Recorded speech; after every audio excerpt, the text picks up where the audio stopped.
Greetings, my friends. Once more, this is Dr. Jimmy at your service. And lurking in the dark, entirely invisible, like some sort of silhouette. Yeah. Shall I make myself more clear? Hello. And today's t-shirt is this Voldemort t-shirt from the Wizarding World of Harry Potter with a dark mark, which I purchased in that creepy little shop in Nocturne Alley. Yes, what fun. Well, you know, yesterday I made a video which I posted this morning, the first of my cocktails for American Horror Story Haunted House at Halloween Horror Nights 26, currently ongoing. We're making 2 more videos for that haunted house. The first one was for Murder House, and the second and third will be for Freak Show and Hotel. I'll be making those probably later tonight. Today is Wednesday, the 28th day of September, and that means that we've had Halloween Horror Nights 26, You Won't Stand a Chance, going on now for 7 nights in Orlando. Wonderful. And I've been there all 7 of those nights. And so I'm going to now present my first impressions, so to speak. Actually, it's more than first impressions. It's first and second impressions, sort of, based on those first 7 nights of the event. So the first 2 weekends, the first being a 3-night weekend of September 16th, 17th, and 18th. And then, of course, the second one being a 4-night weekend, Thursday through Sunday, the 22nd through the 25th.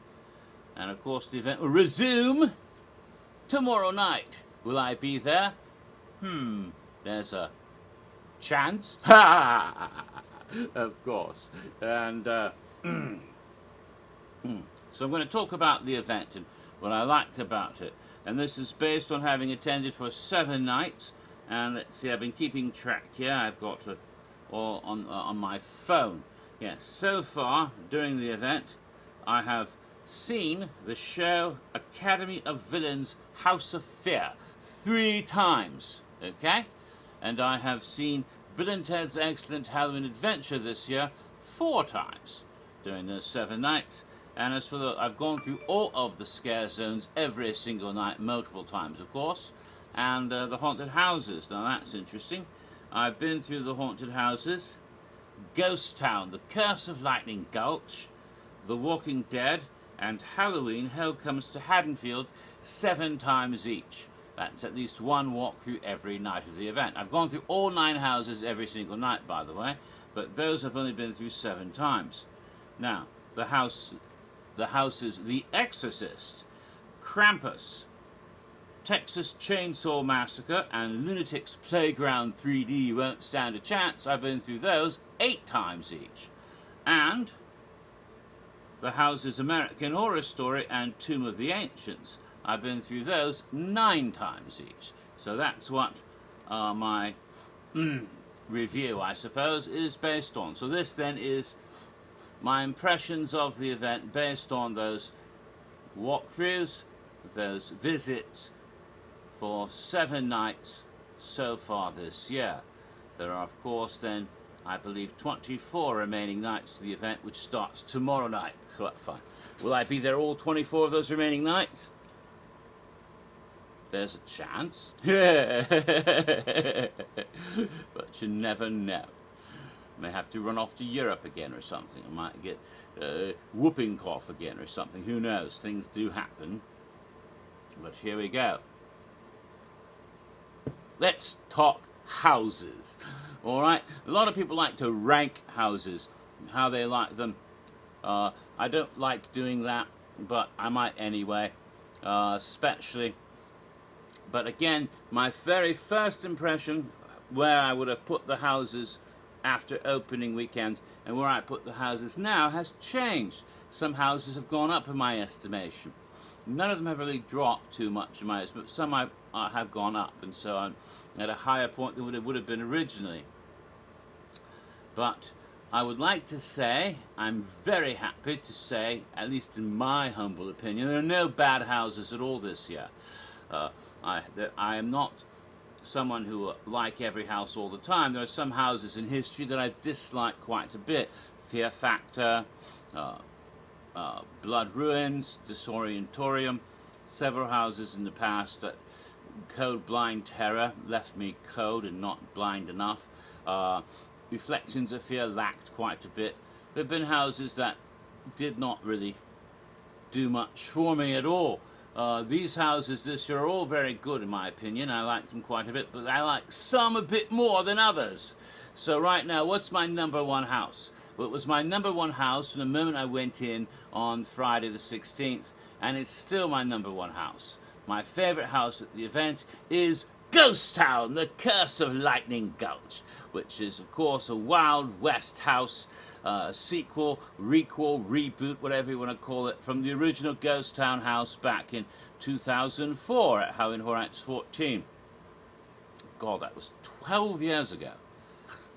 Time just flies by. Tempus fugit, they say, yes. Well, set in the creepy little cursed town of Lightning Gulch, and I love this house. It's brilliant. It's beautiful. It may have to do with the fact that I've been brought up, like many people of a certain age, watching Western television programs and Western movies. Although, amazing enough, the one film that always keeps coming back to my memory, and perhaps it's fitting as a memorial, a tribute to a great man who passed away earlier this year, Gene Wilder. Moment of silence. All right, yes, because he was in a wonderful comedy film called Blazing Saddles back in the early 70s, where he played the Waco Kid, the fastest gun in the West, yes. Wonderful, delightful performance, and I sort of, thoughts come back to me. The thing starts out in a jail cell, and we all remember that's where we met the Waco Kid, and I would have loved it so much if there had been a chessboard set up in the jail cell, because there's only two things you can do in jail. One of them is play chess. You all remember what the other one was? Screw. Yes. Let's play chess. So, playing chess. So, that's what I would have loved to have seen that in the jail cell. But and then, of course, one of the next people you meet shortly after that in the town of Lightning Gulch is a little old lady. Of course, she's like the school mom, and she points a shotgun at you, and yeah. But I expected her at that moment to say something rude to Sheriff Bart.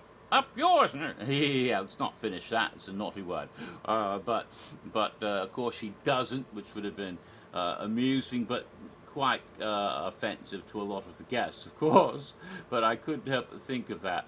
And but it's a brilliant house, I think. I loved the opening weekend. There was actual rain in the house. You could actually feel it's still there, but not as much, unfortunately. I wish they'd kept that, and I don't think too many people mind getting a little wet. Of course, I wear a hat. You know, so I don't get it. It's a good thing too, because otherwise it would have gotten rain splatter on my glasses, and it'd be hard to see the rest of the house. So, but still, it was, especially that opening weekend was so freaking hot. You know, there's almost a tradition of having the first opening weekend get rained out a bit. Didn't happen till Sunday, and on Sunday it only rained a little bit for a little bit, and then the rest of the night the scare zones are back up and everything was quite lovely. So I was pleased to see not too much rain opening weekend, but there was rain inside one of the houses. I liked that. It was fun. And it was so fucking hot. It was so refreshing, that rain. It was so refreshing on such a hot night. Oh my God, I wish it would rain more. that opening night going through there. Oh, but it's so brilliant, and the set pieces are magnificent. It's a bit like Forsaken. The set pieces are beautiful at first, but then they open up into this big, lovely, oh my God, you're in this big town. And there's magical effects, you know, you can see the town disappearing and reappearing in the desert. And then, of course, the ghostly figure of a prostitute, actually, in the bordello sequence appears to haunt you. Very lovely. Lots of these, all of them are ghosts, of course, because and I have to, I don't want to describe it too much, but I loved it very much, and especially the piano ghost in the saloon and the home mine area at the end. You go through the mine, and it reminds me of Finding Nemo, the seagulls. Mine, mine, mine. That's my gold. Mine. I love all that. It's brilliant. And of course, rumours had been that because of some nasty things that happened in Orlando, that there'd be no firearms at all, and although there's none in the streets, and if there had been a purge scare zone, that's been taken away, replaced with survive or die, allegedly. Definitely there are firearms at the event, because you get shot at in 3 different houses, and this is one where, you know, the ghosts all have guns because they're ghosts of the old-time Western people consumed by greed for gold, and they're shooting and they all shot each other and killed each other, and now the ghosts are haunting. You can see their dead bodies lying around, mouldering corpses, and the ghosts themselves shooting at you as you go through the house. It might cause a bit of trauma for people who are afraid of that sort of thing. Some people say they didn't find it scary enough. I don't know. I think someone jumping out at you and shooting at you is kind of frightening. At least for me, maybe not for everyone, but it was so beautiful that I was just captivated by the whole house and the whole immersive being thrown into this old Western ghost town, and it's just, I love it very much. It's just brilliantly created and composed and put together.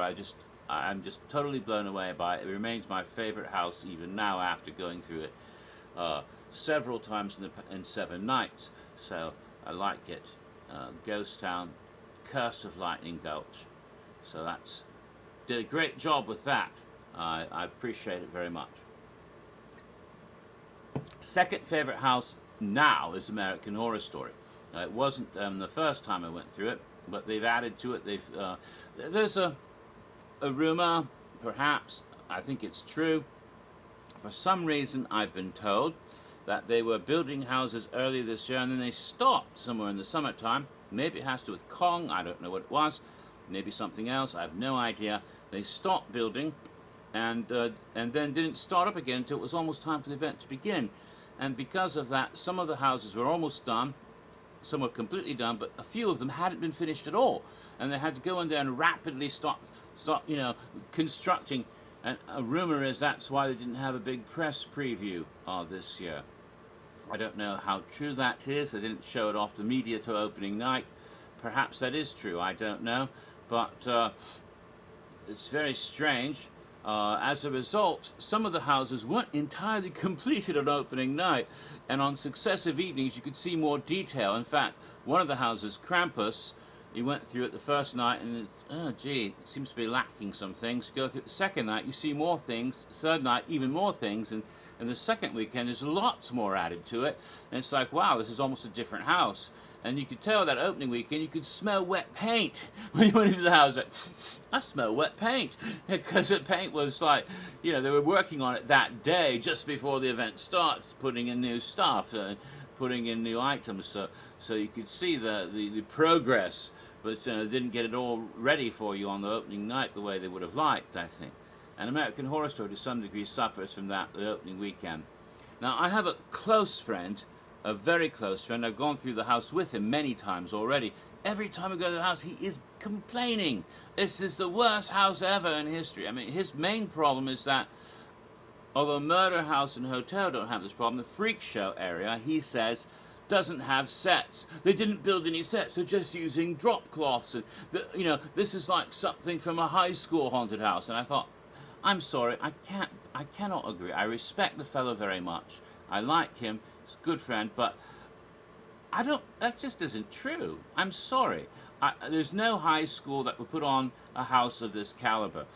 If you consider the house as a whole, and even Freak Show itself, this is well beyond a high school haunted house. I've been through high school haunted houses. This is not the same. Sorry, no, you can't say that. Oh, he does say that, but I don't agree with him at all. And then he was complaining about the place where you see the character of her last name is Ethel Darling, the bearded lady, in her caravan. And he was saying, this is just you reusing the exact setup for Baba Yaga in Dracula Untold. This is just going through this. This is the same exact house I saw 2 years ago. And that's not true. I'm sorry. It's not the same house just because they reused one set. And they dressed it completely differently. There are the boo holes are not there that were there for that house. They don't. You don't even go out the same direction that you went in that year. It's completely different. It doesn't have two different levels. It's set up differently entirely. And even if it was, you can't say it's the same exact house that they had 2 years ago. It's not the same house at all. It's a completely different house with different things going on, different characters, different. I just don't understand it. It's like he's looking for reasons to hate the house, and he continues every time, especially go through with somebody else, three of us, and he'll be trying to convince the other person how bad the house is, and it's almost like he has some grudge against it, and I don't know why. I just don't understand it.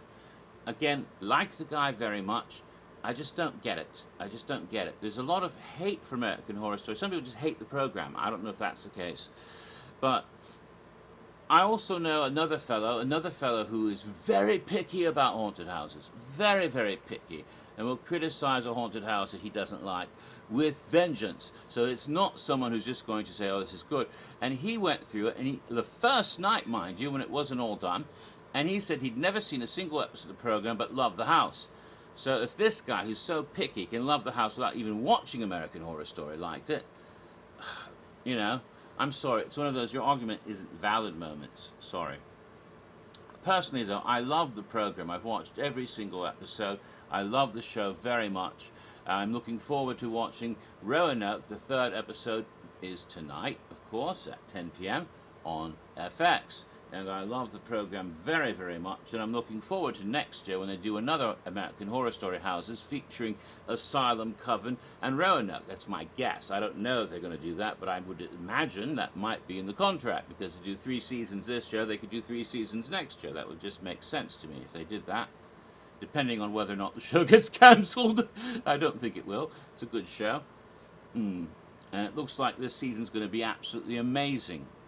I love what they're doing with it so far this year already. But,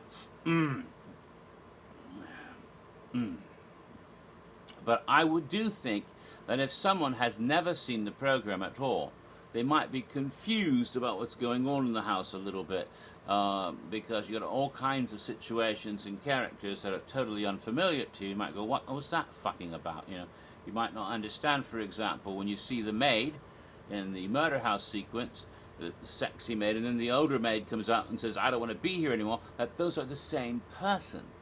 That Moira appears sexy when she appears as a ghost. She's a ghost, appears to men, and she appears as an old hag to women. It's sort of a weird magical thing that's part of her haunting. They may not get that, may not understand it's the same woman, but, that's because they may never have seen the show. But personally, I just loved it. The murder house sequence with and lots of characters. I didn't really expect to see Troy, with one of the little boys from the beginning episode. I didn't expect to see him. But there's the doctor, and he offered me his nitrous oxide. Yeah, like the guy in Blue Velvet. What's his name? Frank? Yeah, give me some of that nitrous oxide. That was fun.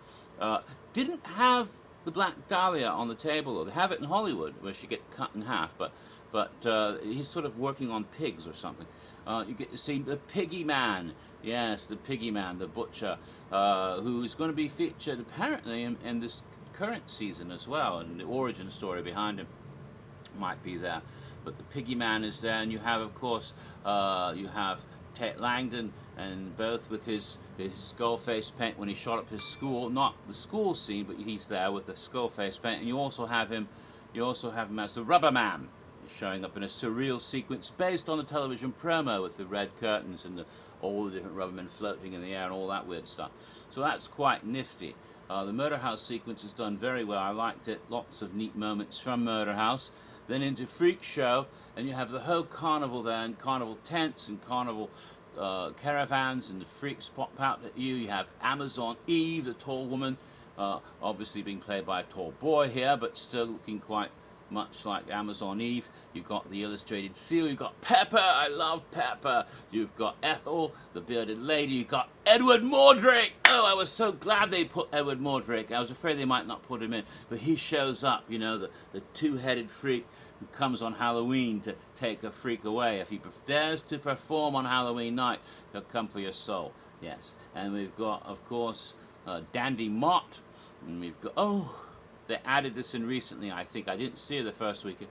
Little Ma Petite. Oh, I have to take my hat off in mourning whenever I see Ma Petite in the Mutter Museum as a display.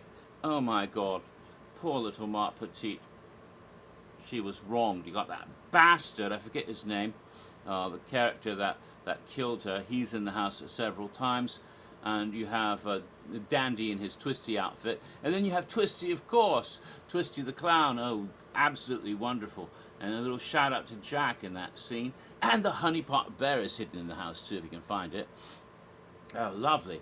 And then, of course, there's Hotel. Don't forget Elsa Mars, of course. And in at least the first weekend, you heard her cover version of Life on Mars, David Bowie's song, so it's a bit of a tribute to Bowie, right? So we've got that going on. You see Elsa in her snuff film, where she got her legs sawed off. Ooh, poor Elsa. And then you go into Hotel, and they've got wonderful stuff. And they have the Addiction Demon. I didn't know they were going to have it in there. And even with the drill penis, he's only flashes. It's not circulating. It's still, but it's there, and you see it if you don't blink, because he disappears very quickly.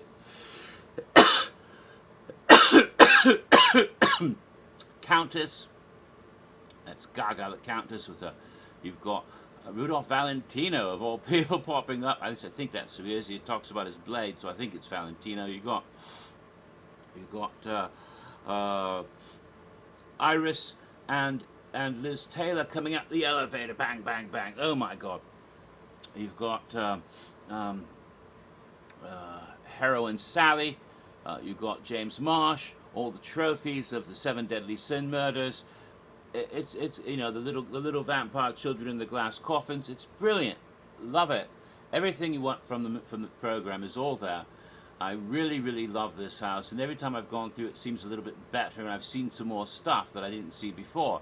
So this is one of my favorites. It's my number 2 house, and I may have to do more than one part of this video, obviously, because I'm already past 20 minutes. I'll continue with my with this in another video. No, hell, I won't. No, I'm going to go on and make this a half-hour video. And maybe I might have to do a second part anyway, but at least this one will go for 30 minutes. So let's continue then. Number 3 house, probably Tomb of the Ancients, and the other original house. I love that one. My friend, I might as well identify him, J.W. Kent, better known as Scotty to me. I call him Scotty because he's wearing a t-shirt of Scotland. He'd been to Scotland and wore the t-shirt, and so I started calling him Scotty. Actually, my husband started calling him Scotty, and so we've been calling him Scotty ever since. If it isn't Scottish, it's crap. Yeah. So he's been calling it the Dixat for Harambe house. No gorillas in the house, but it does have a sort of jungle theme when you go up to it. Yeah, apparently the tomb is out in the jungle somewhere. Again, they've added a bit since this opening night, but it's still quite lovely. Very, very, very cramped and claustrophobic in there, but beautiful, and all sorts of creatures from different mythologies, especially Egypt, primarily Egypt, but you also have some Mayan or Aztec influences, some Asian things. I'm not quite sure to identify all the deities, which is difficult, but I'm pretty sure that was, I saw in the house Bast near the very beginning as a sort of cat mummy behind one of the drop-down doors. Bast, and then an Egyptian with a cat-like face showed up after that, so maybe that was Bast. We also have a bird-headed creature, possibly Horus, maybe an Incan bird god, but it was more of a sort of almost like a parrot head. So I don't know what it was, but whatever it was, it's a Jimmy Buffett head. No, not parrot heads. But there's a serpent creature, perhaps Set or Atep, or possibly Incan serpent gods like Quetzalcoatl, but I don't think that's the case here. Or maybe an Indian serpent demon like a Naga or something of that sort. There's some lots of snaky architecture throughout a lot of the scenes. You also have I think Anubis possibly, or maybe Sutek or Set. He's got a sort of canine face, but it's sort of twisted. It's not exactly a jackal. I'm not sure. Haven't quite figured that head out yet. But it comes on you on stilts. Very nice. And there's a few places where if you pull on the right thing, you get blasts of air going through. That's fun too. And of course the big showstopper at the end. There's an Aztec-style human sacrifice, Mayan Aztec cutting heart out, going on in the middle of the house, and there's also at the end of it, you have Amut, the devourer of hearts, devourer of souls, a crocodile-lion hybrid. Amut. There's the climactic scene at the end. It's quite lovely. So I love the house very much. It's quite lovely, and I have to continue to try to figure out exactly what mythologies they use, but it's mostly Egyptian. There's some creatures at the end now that I'm not sure what they are. They look like bats or cats or something. They might even be rakshasas from Indian lore. I don't know, but they're quite horrific and lots of growly noises like that. Or maybe Aztec jaguar gods. I don't know quite what they are at the end. They just have pointy ears like bats or whatever they are. They're quite ferocious. I have to get together with somebody from A&D and find out exactly what each one was supposed to be, because that would be, important for me personally, I guess. But Tomb of the Ancients. So, all right. That's 3. What's number 4? Texas Chainsaw Massacre. Of the IPs, of films, this one did a really, really good job of creating the film in a house. I just finished watching Texas Chainsaw Massacre on Blu-ray just before I went to Horror Nights on the 16th. So it was fresh in my mind. Oh my God, they've got it down. Now the opening night, the farmhouse, looked a bit too fresh and whitewashed. It's like, what the fuck? And Scotty's been pissed off because you can see the tent as you go onto the side. They should put a fence up, he says.